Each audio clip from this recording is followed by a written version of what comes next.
New Lands, by Charles Hoyfort, Part 2, Chapter 29c. January 24th, 1896, a triplet of triplets, between 2:30 and 3:30 p.m., by Monsieur Overloop of Middelkerke, Belgium. 3 series of detonations, each of 3 sounds. The sounds went on, but, after this occurrence, there seems to me to be little inducement to continue upon this subject.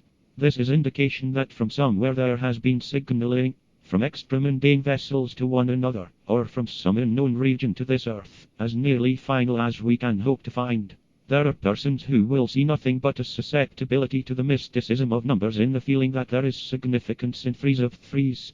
But, if there be attempt in some other world to attract attention upon this earth, it would have to be addressed to some state of mind that would feel significances. Let our 3 threes be as mystic as the 11 horns on Daniel's 4th animal. If throughout nature, like human nature, there be only superstition as to such serialization, that superstition, for want of something more nearly intelligent, would be a susceptibility to which to appeal, and from which response might be expected.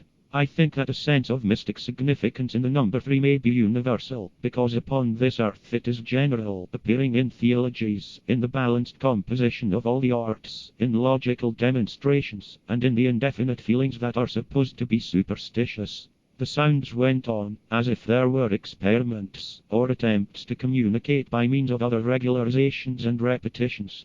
February 18th, 1896, a series of more than 20 detonations, at intervals of 2 or 3 minutes, heard at Ostend, by Monsieur Pels, an engineer of Brussels. 4 or 5 sounds were heard at Ostend by someone else. Repeated upon the 21st of February. Heard by Monsieur Overloop, at Ostend, April 6th.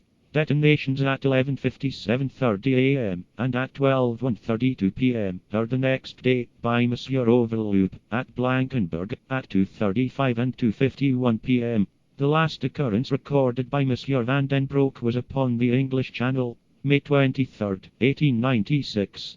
Detonations at 3:20 and 3:40 p.m. I have no more data as to this period, myself, but I have notes upon similar sounds, by no means so widely reported and commented upon, in France and Belgium about 15 years later. One notices that the old earthquake explanation as to these sounds has not appeared.